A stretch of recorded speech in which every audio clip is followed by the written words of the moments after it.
Can you hear me? Yes. Hello. Hello? Hello. Oh, you're on the you're on the No, wrong side. it is horizontal. Why? Weird. One minute. Oh, there you It go. is horizontal. Perfect. I'm just gonna No. put you up on the big screen here. Uh, So it's okay? yeah, Talk? yeah, that's okay. I'm just gonna do you on the big screen here. Okay, so I'm in Stockholm, Sweden, and I'm talking to Dr. Basem Naim, Yes. Palestinian physician, politician, and Hamas official from Doha, Qatar, right now, right? Yes. Yeah. How are you, sir? Fine. Thank you very much. Yeah. Thank you for contacting me also. Yeah, actually, my first question is how many media requests do you get from Western media news outlets? Oh, this is a difficult question because I think after October 7th, I received unprecedented requests from the Western media, especially from Europe and North of America. It is a huge number of requests. Hmm. And United States, Canada, Brazil, yeah, France, Norway, UK, yeah, and Germany. yeah, and do you how do you think they are they interested in really hearing your side of the story, or do you feel that they are biased and more critical against you than when they interview people from the IDF or the Israeli government? It depends on, in most of the cases, mainstream media are preoccupied by the Israeli narrative, Hmm. and usually they are adopting the Israeli narrative and the IDF accusations. Hmm. But in cases of independent media outlets, some activists, usually they are Yeah, rational, interested, and balanced when they try to get the narrative from both sides. yeah. Could you just tell our listeners what's your job within Hamas? Now, my latest position is I am member of the political bureau in Hamas in Gaza. I left Gaza Strip a few days before October 7th for a conference outside, but after October 7th, I was prevented to return back. Before that, I was, and I'm still member of the International Relations Bureau Hmm. in the movement. I was a former Minister of Health and former Minister of Youth and Sport. Professionally, I am a surgeon. I worked for years in Shifa Hospital, Hmm. and also I'm graduated from Germany as a medical doctor. Okay. You said you left Gaza a few days before October 7th. Were you aware of the attack was going to take place? Sure not. If I am aware of the attack, I would not leave. My family, my children, my wife, my son, brothers, sisters are still there in Gaza. I wouldn't leave Gaza if I was aware of the attack. And do you have contact with them? Are they okay, or what's the status? Extremely difficult and extremely dangerous also. You know that a lot of people know that Israelis are using these so-called AI programs to target the people in Gaza. Therefore, any contacts might be used as an excuse to target the families of Hamas people. And also, they are suffering like all other people when it comes to the daily suffering of starvation, famine. They are cut of food, medicine, electricity, internet connections. Unfortunately, at the beginning of January this year, the Israelis have attacked the house of my brother. He is the dean of dental college in Palestine University, and they have killed my mother, three of his daughters, I mean, three of my niece, and three of his grandchildren. Despite everyone knows that he is an academic. He is the dean of dental college. Two of his daughters are dentists. They were killed with their children. It's extremely difficult. It's extremely horrific what the people are passing through these days in Gaza. Yeah. Do you how do you cope with all the emotions? Do you allow yourself to be sad and cry, or do you get angry and numb and cold and want revenge, or how do you handle the feelings? I think it is not an easy incident to lose the mother, children, grandchildren. It is creating a huge energy of anger, of desire to revenge. But at the end, it is not only about me. It is about a whole generation today in Gaza. As everyone knows, that 70% of Gaza Strip population are children. And all these children today are passing through horrific incidences. A lot of them have witnessed by their own eyes how their fathers or mothers or brothers or sisters executed in front of their eyes, how their houses have been demolished, how they have suffered for weeks and weeks of malnutrition, of famine, of starvation, so that they were obliged to eat the animal food. All of these, I mean, the whole generation is today full of anger, full of desire to fight back, to resist. And I have always warned that the children who were in the 2014 Israeli aggression against Gaza are the same children who are fighting today against Israel. Yeah. And therefore the children of today, if we don't solve this conflict from the roots and give the Palestinians their genuine rights, I'm sure they were the fighters of the next confrontation. Yeah, because Israel says they want to eliminate Hamas completely. Do you think their strategy right now is gonna work to suppress the resistance, or the other way around? First of all, I have to correct something. I have faced it in a lot of interviews with Western medias when they ask about Israel want to destroy or crush or smash Hamas and the resistance. First of all, it is not about Hamas. It is about Palestinian people who are fighting now for a whole century, since 1917, after Balfour Declaration, for their freedom, dignity, and independence. Now it is about Hamas. 20 years ago, it was about Fatah. 40 years ago, it was about PFLP or DFLP or others. I mean, it is about Palestinian people who are looking for their freedom, dignity, and self-sovereignty and right of return. Second, Hamas is not only a military group who are fighting for military purposes. Hamas is a political movement representing the vast majority of Palestinians. This movement was elected in 2006 and won the majority.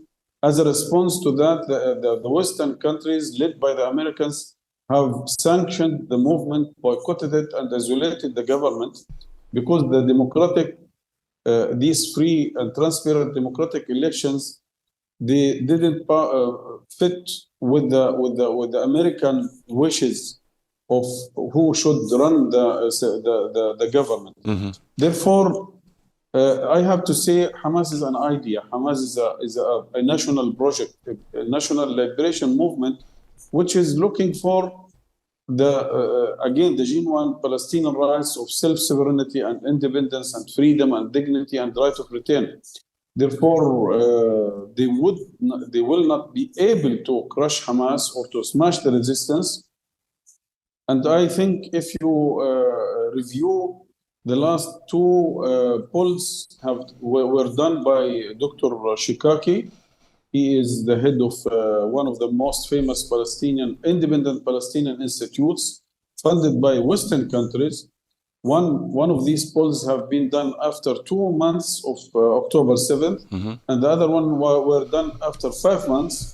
It has shown clearly that 90% of Palestinians are supporting the resistance, and 70% of them at least supporting Hamas in the Gaza Strip, in the West Bank. Therefore, it is not about few leaders here or there in Hamas. It is about the Palestinian people who are looking for their freedom and dignity. Yeah. Can I just ask you, because you said the election in 2006, there wasn't any election after that, right? Unfortunately, no, there was no elections, and it was blocked by the Israelis and the Americans. Okay, so you wanted a new election? We have always said this is our alternative to renew and to refresh the legitimacy of all parties, so that we must go for new elections, but whole elections, comprehensive elections. I mean, presidential elections, PLC elections, PNC election, municipality election, and we give the Palestinians, the individuals, the whole right to decide for themselves which leadership they choose, which political track they are choosing. Therefore, yes, we are for democratic, free, and transparent elections. Okay, so how did they intervene and try to stop a new election? By a lot of means. First of all, we are aware, it was also said publicly, that Palestinian leadership, I'm talking about the Palestinian President Abbas, when he have received a clear message from the Americans that either reconciliation with Hamas or negotiations with Israel, either engaging with Hamas or engaging with Israel. You cannot have both together. It means clearly, if we go for free, transparent elections, you will be boycotted, you will be sanctioned. This is one way. The second is that Israel have worked all the time since 2006, supported by the Americans, to keep Gaza Strip besieged, isolated, and to keep the Palestinians divided in two different entities, one in the Gaza Strip and the other one in the West Bank, so that when the President Abbas said, we want to go for this political project, the Israelis will say, sorry, you are not representing all Palestinians, you are representing only the West Bank. On the other side, when Hamas say, I want to do this or that, they say, no, you are terrorists, you are not representing the Palestinians. I mean, they have invested in the Palestinian division to use it as a tool to implement their plans. Yeah. Western politicians talk a lot about the two-state solution. What's your take on that? What does Hamas want? What's the solution? First of all, it is not about Hamas or Palestinians. Palestinians have signed in 1993 the Oslo Agreement, or Oslo Treaty, and they have accepted the so-called two-state solution.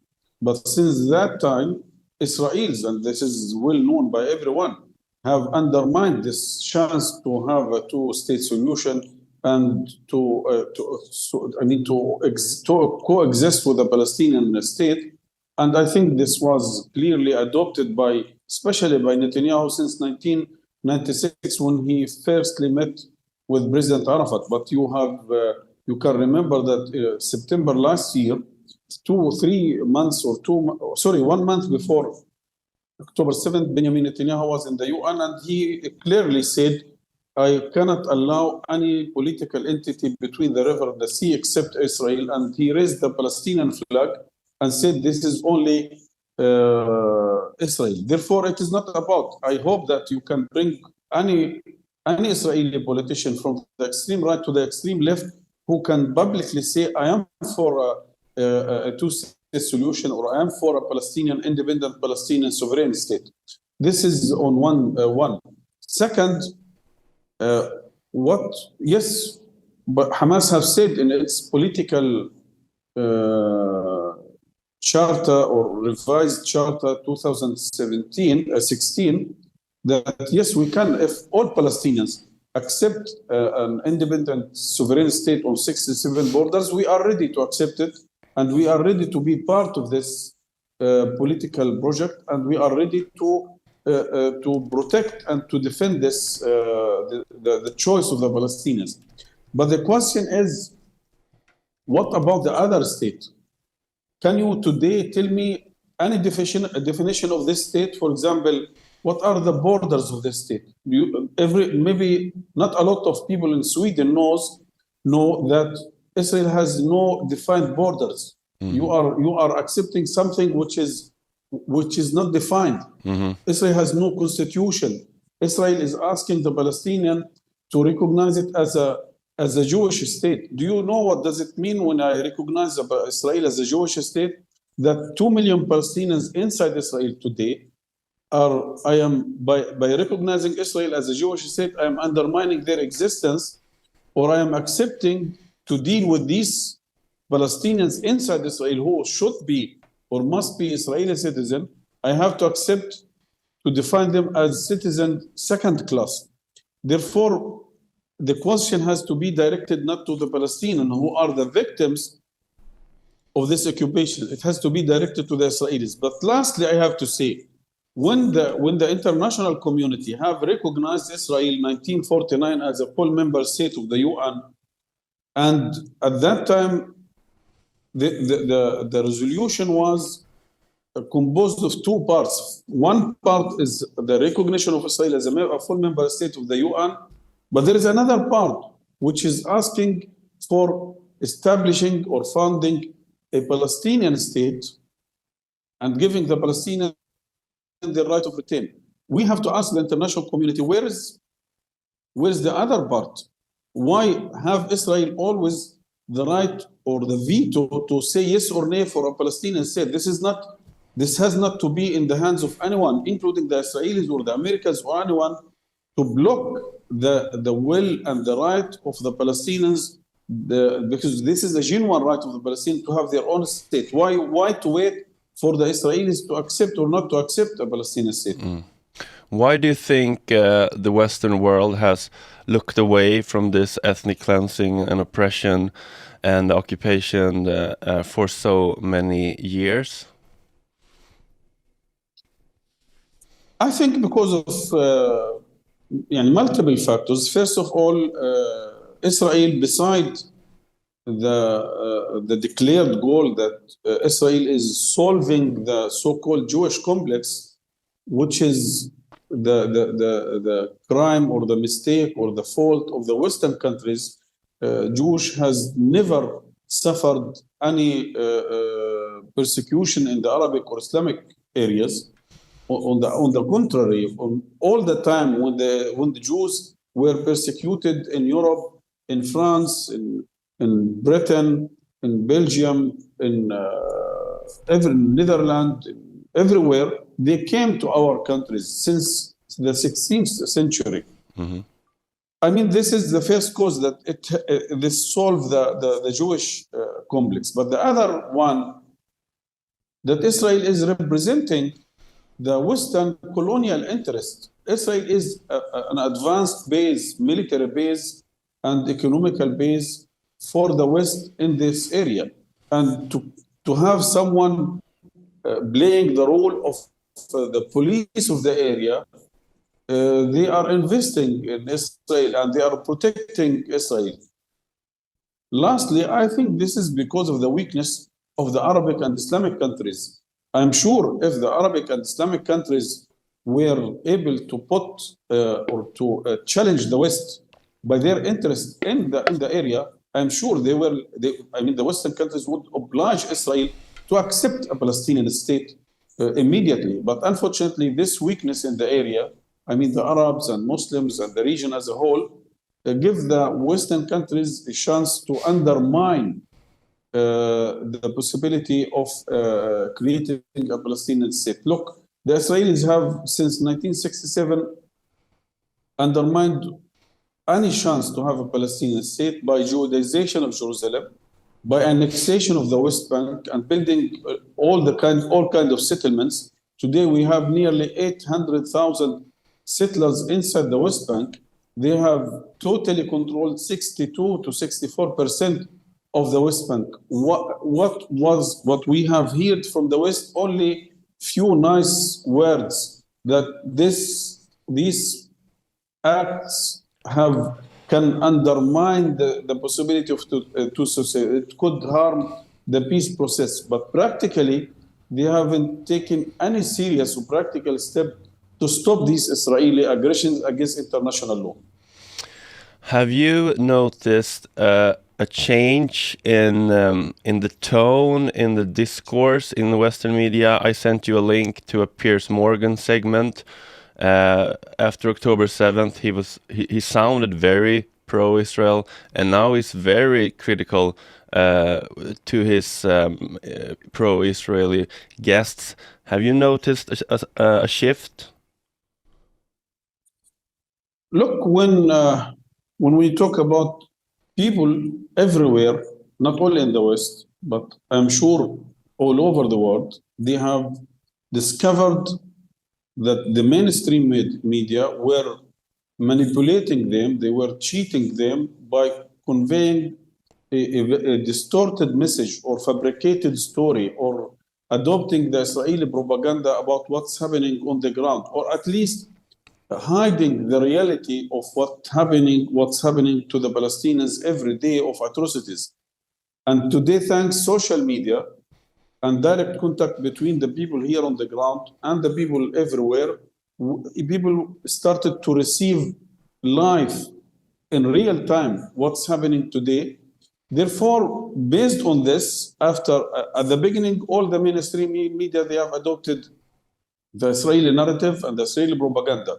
Because of this pressure on the ground, because of the protests everywhere in the campuses, in the streets, and because of the social media pressure, and because of the horrific massacres, because of these unexpected madness of the Israeli aggressions against our people, everyday slaughtering of children and women. This is the first time in humankind history in a war that women and children are more killed than men.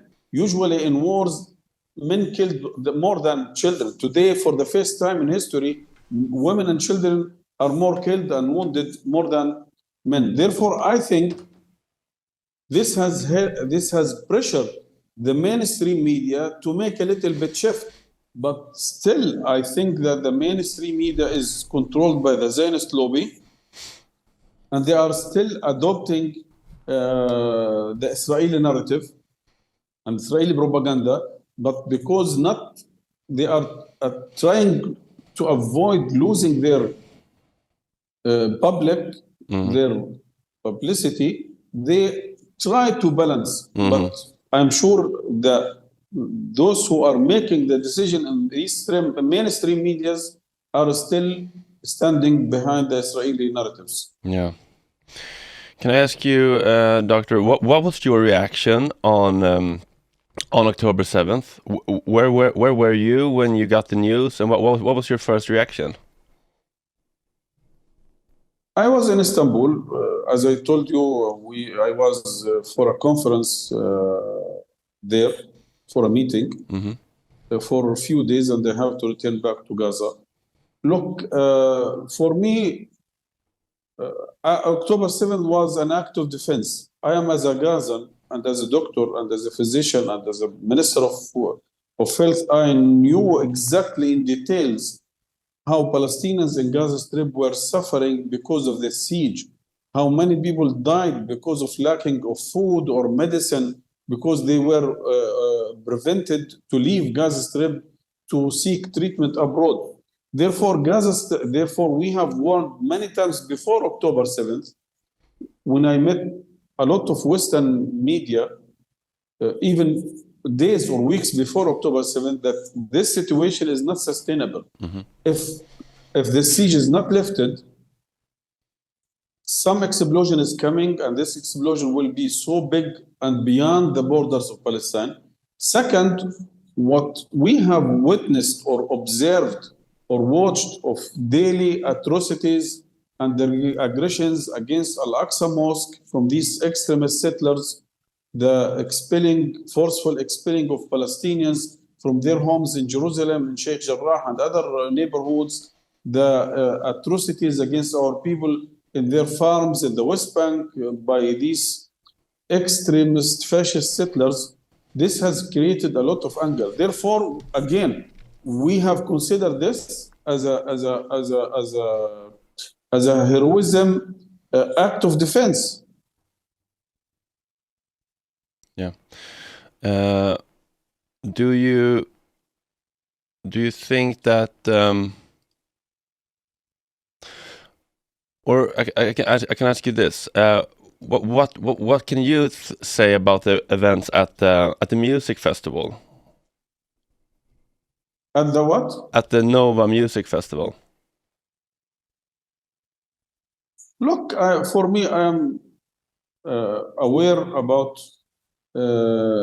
what the chief commander of Al-Qassam Brigade said on the first day, on the first hours and minutes of this operation, that it is a military operation. Our targets are military compounds and bases and soldiers. We have and we are obliged to avoid harming any civilians. I am sure they were not aware about this festival because they entered the area from 5, 6 or more points. It was not, targeted as a main target. This is on one hand.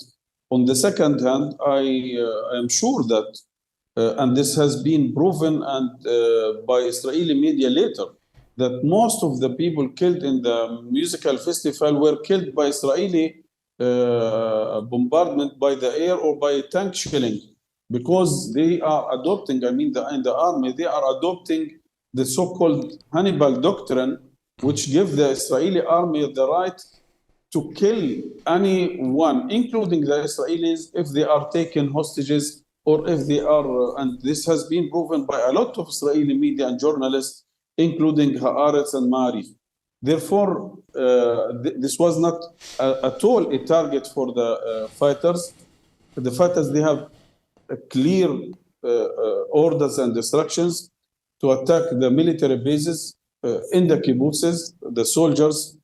The second point is that, unfortunately, when the fighters came into the area and they have controlled some of the military bases, the Israeli army and the security forces were so shocked that they have collapsed totally and they were not able to respond for hours. This has encouraged a lot of people from the Gaza Strip, people who were besieged for years and years, to come into the area. Therefore, thousands of people who entered the area, they were not part of the military fighters or groups who were part of the operation. Yeah, but would you be able to accept that if I say that I've seen videos from that event where people with what do you call those on your forehead? Camera go. This hit cameras. Yes. Yeah, well, I think I'm talking about the green Hamas thing on your forehead. Shooting at people at that festival in their cars and when they're trying to shelter. Would you accept that Hamas or Al-Qassam Brigade also did war crimes that day, or do you completely deny that? Look, we have clear instructions from the chief commander to avoid civilians, elderly, children, and women, and they were not instructed at all to attack any civilian, men or women or children. This is one. Second, because we have said, yes, we are ready to accept any international neutral body investigation committee to come to visit the area to investigate the whole story on both sides, the Palestinian side and the Israeli side, and we are ready to be accountable for all our actions, but our acts. But we have here to raise the following points. First of all, in some cases you are talking about civilians. But even the last video I have seen, it was not about civilians. They were soldiers. Okay, in civil clothes, but they are soldiers because they were in the bases. This is the question. Why Israel have years and years talked about Palestinians taking their own people as a human shield? Why the Israelis have built their military bases inside the kibbutzes? Why they have built their military bases within the Israelis in the area surrounding the Gaza Strip? Therefore, first of all, some of those who are looked in civil clothes, civil uniform, civil clothes, they are soldiers. They have been captured inside military bases. Second, again, if you put your people around the military bases, sure, there will, as the Israelis always talking about collateral damage, there will be some people who are not targeted, but they will be harmed. But on the other hand, I have to tell you that we have a lot of stories and videos where the fighters have dealt with civilians in a very good manner. They have secured them. They have sent them back and without harming them. Yeah, I've seen those too. I just think I just think that you would get more respect from some people if you also admit that you also have your faults and you also can't control every single member of your armed group, Al-Qassam. I just think that it could benefit you. Yes, I've said it clearly. We are ready to receive any neutral investigation committee from the UN to sit to both parties, to hear from both parties, to bring all these videos and stories and footages. And we are ready to be accountable for our soldiers or our fighters. But again, there was a lot of chaos that there are different fighting groups first. I know.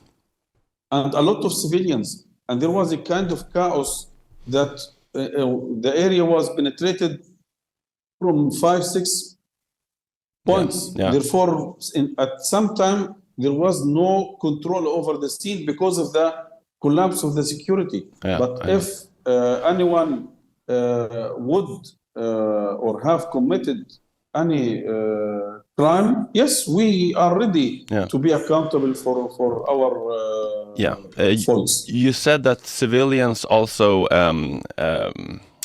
escaped the strip when they blew up the holes in the fence, and you can't really know what civilians did and what the Al-Qassam brigade did.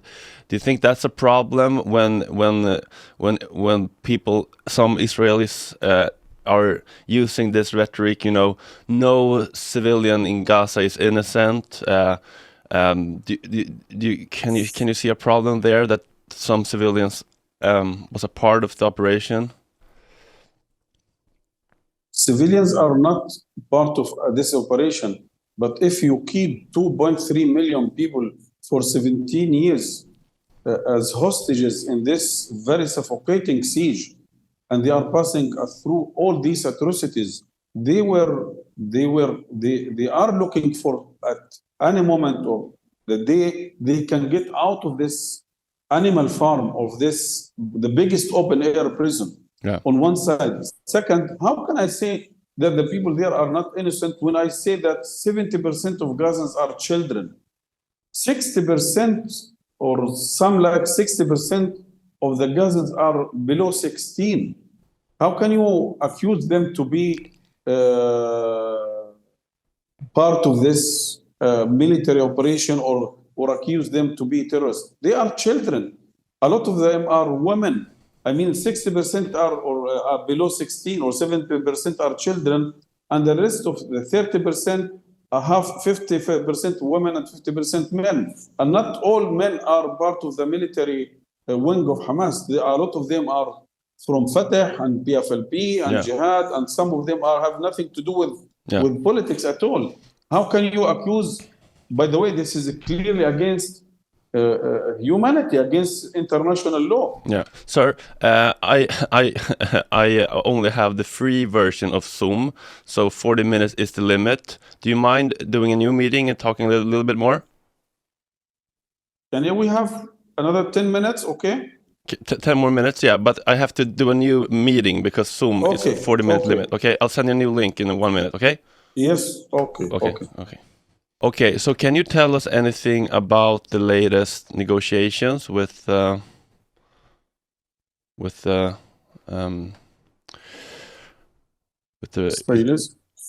With the Israelis, yeah? Look, the negotiations started in January this year. We have met indirectly through the mediators, Egyptians, Qataris, and sometimes also Americans. Many times in Qatar, in Cairo, Egypt. But lastly, beginning of May this year, it was May 6th, we have accepted the broker deal to reach a ceasefire. And we have announced it publicly. Unfortunately, the Israelis have refused this deal, which was brokered between the parties through the mediators. And lastly, the Israelis have replied to this deal a few days ago by rejecting most of the accepted items or paragraphs. But President Biden have stated publicly that this is a deal, this is an Israeli deal, and it is now on Hamas' hands.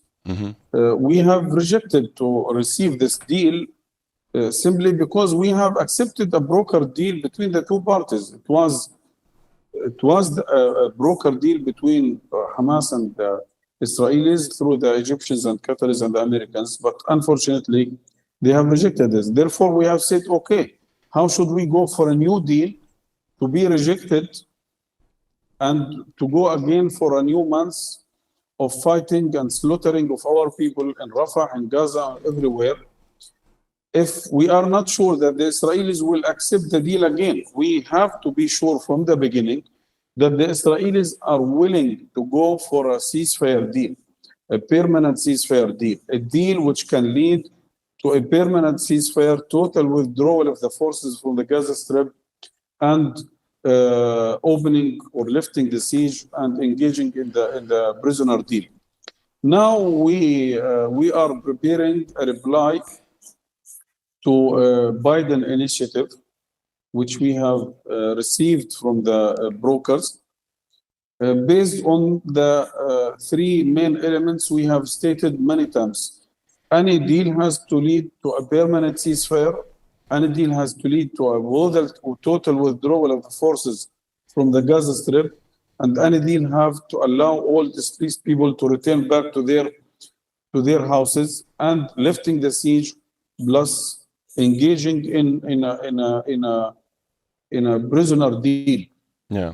But still, we are not sure that the Israelis, because despite President Biden have publicly stated that this is an Israeli proposal, on the same day, some Israeli officials, including Benjamin Netanyahu himself, he said it was not accurate exactly what Biden said, that this is a Palestinian, an Israeli proposal. Therefore, we are not sure that even if we accept a new deal, that the Israelis will go for a deal guaranteeing a permanent ceasefire and total withdrawal of the forces from the Gaza Strip. Is there a red line for you in how many casualties in Gaza?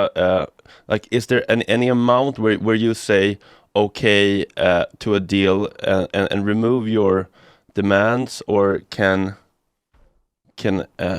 how many people? Like, do you understand my question? Like, is there a limit to the amount of people you can accept watching dying before you step down on your demands, or are you very firm on your demands? Like, this is exactly the wrong question, because this question, as if you accusing us Palestinians, the victims, to be responsible for the people killed or slaughtered every day. The aggressor who should be asked when you are ready to accept a permanent ceasefire. We are the victims not for 7 months. We are the victims of Israeli massacres and slaughtering for 75 years. We have said between 2000 and 2023, before October 7th, 20,000 Palestinians were killed by the Israelis. Therefore, how should we accept to go for a deal which is exactly meaning you are giving them or the captured Israelis and allowing them to kill you again after the ceasefire? If we go for a temporary ceasefire, it means that we are giving them the right, when the temporary ceasefire ends, to come back and attack the Palestinians and to storm the Palestinian neighborhoods and to continue blocking the Gaza Strip and besieging the Gaza Strip. We are the victims, and therefore we are asking the world, if the UN have voted for a ceasefire, Security Council has voted for a ceasefire, the ICG has asked Israel to stop the aggression immediately. Everywhere you are hearing in campuses, streets, G7, a lot of countries are calling for immediate ceasefire, a permanent immediate ceasefire, and the Israelis are not responding, are not ready to abide their obligations as an occupying power. Can I ask you something about politicians? Our left party in Sweden, he's running for the EU Parliament, Jonas Sjöstedt. He's like as left as they get in Sweden, and still having some respect in the by the majority of the people. Still, he he doesn't want to talk about Zionism, and he says that he hates Hamas.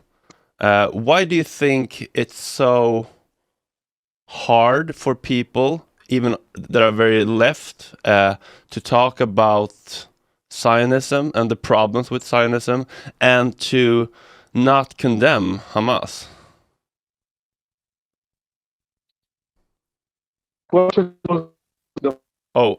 The connection is very bad right now. Sorry. Can you just wait a little bit for the answer? Yes.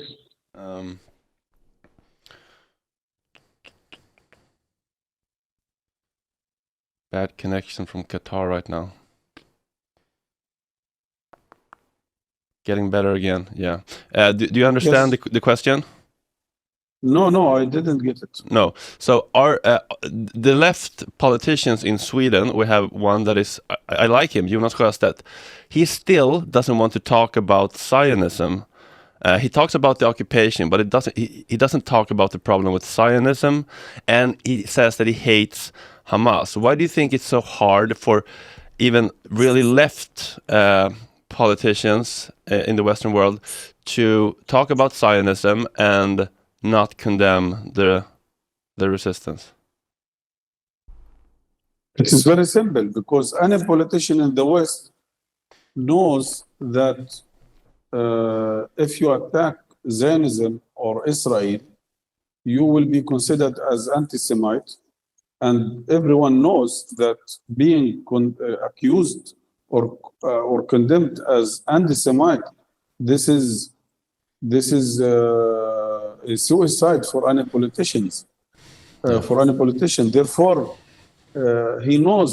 By the way, UN has considered Zionism up to 1990 as equal to racism, and then, unfortunately, by the pressure of the US and some European countries, this UN resolution has been debunked. Again, I think everyone knows that Zionism is ideologically racist. Zionism is ideologically against. It is not only about. It is not a political conflict between Palestinians and Israelis. It is about believing that the Palestinians have no right to exist here. They don't consider them as a human being. And we have heard that from a lot of Israeli officials everywhere, from ministers, Knesset members, journalists, lawyers, physicians, that they don't consider Palestinians as a human being. They are giving themselves the right to kill and slaughter everyone, including children and women. Therefore, I'm sure it is, especially after the last version of definition of anti-Semitism, which has been adopted by most of European countries, it becomes very difficult, very dangerous for any politician to attack or to criticize Israel or Israeli politicians. Yeah. Yeah, sorry, I accidentally tried calling you up on WhatsApp. Sorry. Yeah, I think that's correct, and that's kind of sad. But I've also noticed a shift because, well, at least in my filter bubble, that you can be anti-Zionism without being anti-Semite. You know, when I talk to like. If you know the physician and trauma expert Gabor Mate and his son Daniel Mate, I talked to them, and Daniel could say, "I hate Israel, I hate Zionism, I love my Jewishness." So that is also getting more accepted to say, I think. Do you agree? Yes, there is a shift, but this shift, the cost to make this shift is very, very painful. We have paid thousands of innocent souls, children, women, and people destroyed 80% of Gaza Strip to make this tiny, small shift. Yeah. Second, what does it mean, anti-Semitism? We are Semites also. We, Arabs and Palestinians, are Semites. We cannot hate Semitism. We cannot be anti-Semite. We are Semites. And second, it is not about Judaism. We have said it many times. Oh, the connection is getting bad again. Can you pause a little bit?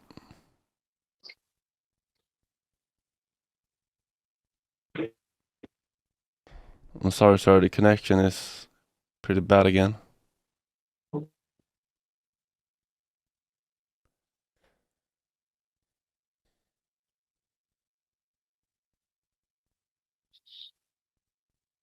Hello? Sorry, I lost you there when you said it's not about anti-Semitism. Can you repeat, please? Yes. We have said it many times. It is not about anti-Semitism. We are Semites, and we cannot be against ourselves. It is not about Judaism, because it is not a conflict between Islam and Judaism.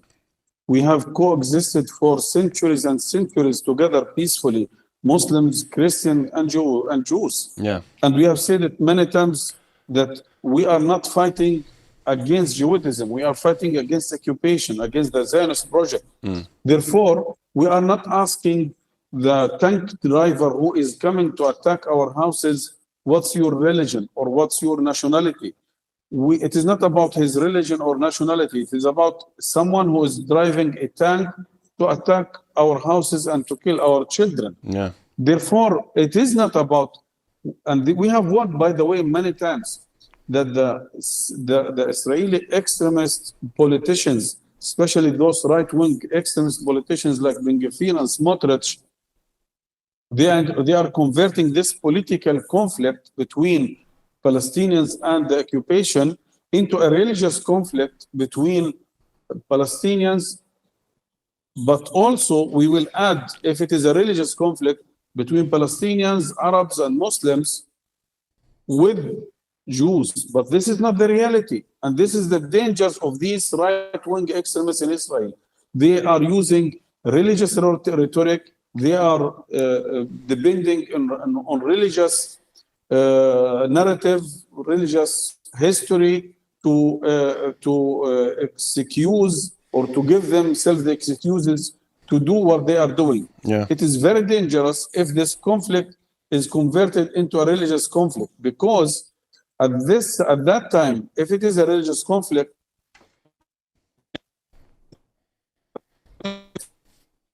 Arabs and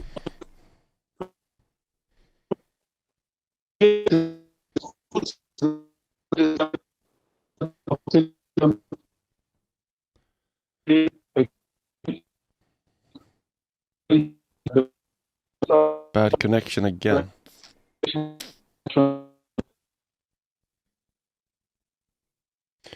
I'm sorry, there was some bad connection again. I'm sorry about this. I think we have answered the question. Yeah. Do you see any problems with anti-Semitism in Palestine overall? At all. What does it mean, anti-Semitism?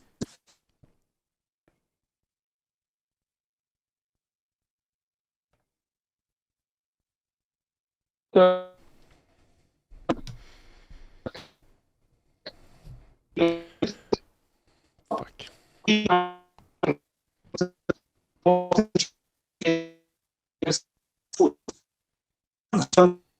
I'm sorry, the connection is bad again.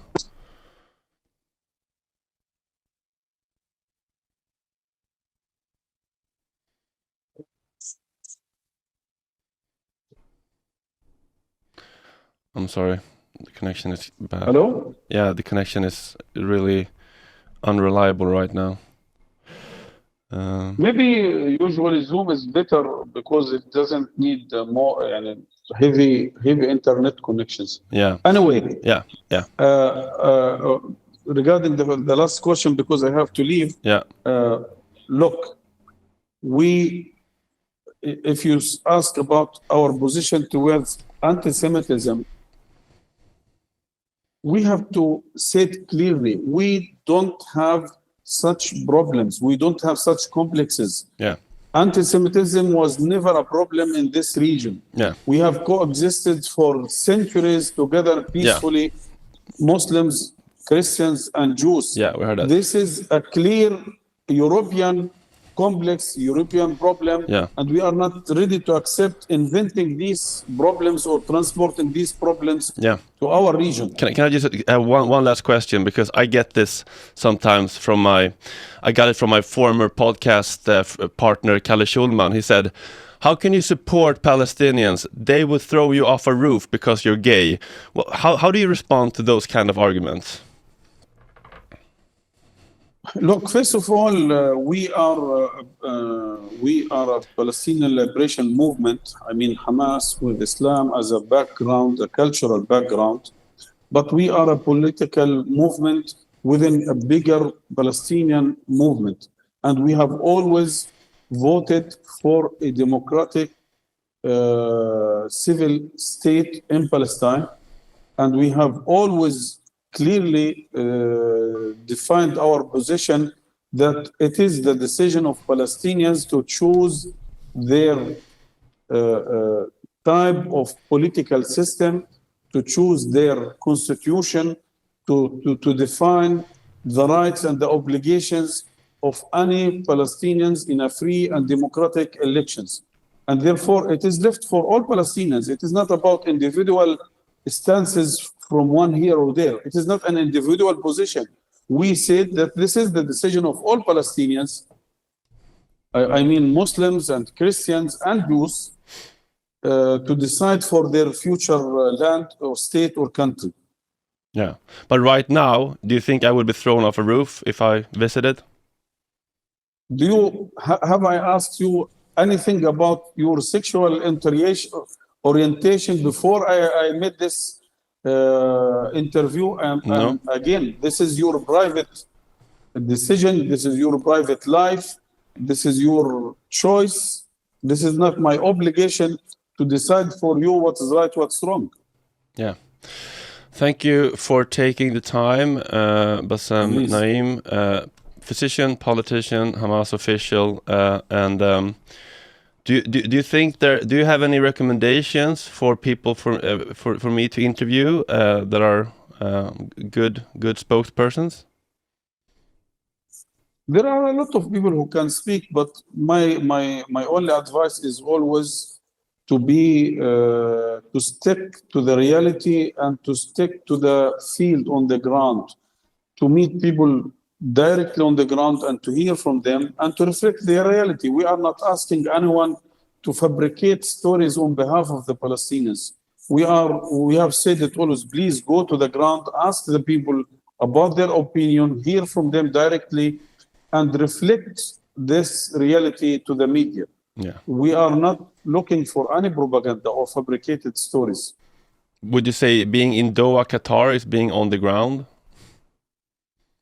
Not fully, but I'm sure if there is any chance to contact people who left Gaza Strip for any reason after the war, they might reflect some of the reality. But the best choice is to contact people there in Gaza if there is any chance. They have their difficulties with electricity, with internet connections, but if there is any chance, I think this is the best choice to talk to the people there on the ground. Yeah. Okay. What are you going to do today? I am leaving to a lot of meetings. Okay. Have a good day. Thanks for taking the time, Thank sir. you. Please, thank you very much and keep in touch. Peace. Thank you. Shukran. Oj, oj, oj, oj, oj. Oj, oj, oj, oj, oj.